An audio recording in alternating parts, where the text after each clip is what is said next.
the papers, what's grabbing the headlines. Thank you, Will, for everything in business, and you're back, of course, a little later. And you're going to start it off, Flo, with a lot of focus on government plans here to cut the number of regions in France. That's right, Claire, because that's something that President François Hollande announced in his press conference this week. Now, currently, mainland France is cut into 22 administrative regions, but a lot of people say that's too much, and Hollande wants to cut that number down to 15. Now, left-leaning Libération is very much in favor of this reform, and it points out that Hollande is right to want to redraw the administrative map of France and merge certain regions together. Let's marry them, says Libération. The idea here is to save money and make things easier administratively.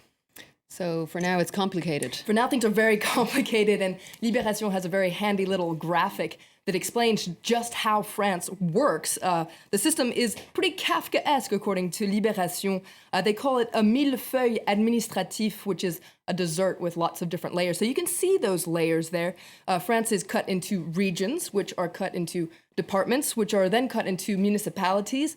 So each of these little subdivisions has its own leaders and staff. So that's a lot of administration and a lot of money being pumped into all this. Bureaucracy, papers, dossiers, files. Absolutely. That's what France is known for at the same time. And each of these divisions has its own role and authority, but sometimes there's overlap. So that's a lot of government money that's lost. So Libération also points out that it's a system that's been around for quite a while. That's right, over 200 years. And so Libération in its editorial says this is outdated, inefficient, and expensive. It's become an administrative maelstrom, and it's high time that the government overhauled this system. But not everyone agrees. It'd be too easy that way. Le Figaro points out that there's going to be a lot of resistance at the local level, and it says that this fusion project is off to a bad start.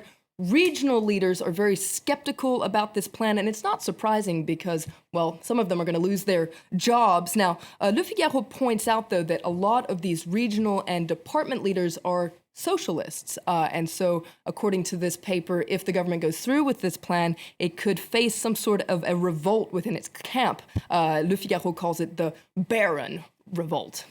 Now let's move on. Le Parisien is focusing on unemployment in France and how the government is treating job seekers. That's right. France has the reputation of being very generous with its unemployment benefits system, and this costs the state a lot of money. Now, Les Echos points out that trade unions and business representatives are meeting today to discuss the rules governing unemployment benefits. Basically, a lot of people want to make the system less generous. For instance, you can receive unemployment benefits for up to 2 years. Now, a lot of people want to cut that back to 18 months. And they also want to put some sort of sanction system into place where job seekers who turn down jobs would be sanctioned.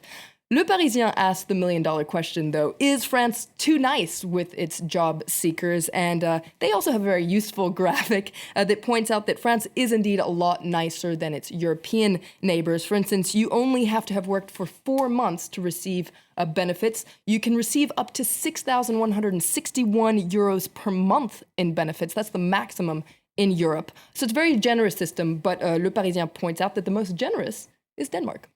Very handy comparative little chart there, all right.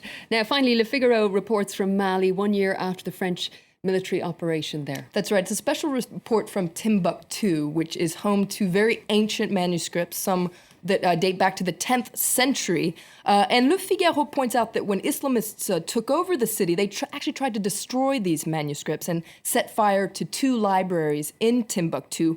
But luckily, the majority of this treasure trove had already been removed from the buildings and smuggled out of the city. And Le Figaro explains just how this happened. It's actually a very sweet story. A lot of families in Timbuktu have been in charge of protecting these manuscripts, and it's been a role that's been handed down for generations. And thanks to that, they managed to save the large majority of these manuscripts. Florence Vilmano, for the moment, thank you very much for that review of the press. We're going to take a quick break now, but after the weather, I'm back with all the top stories. And coming up in our Focus report, we'll meet the members of Baghdad's Falcon Brigade, the elite bomb squad, responding to the city's frequent and deadly car bombing. Stay with us.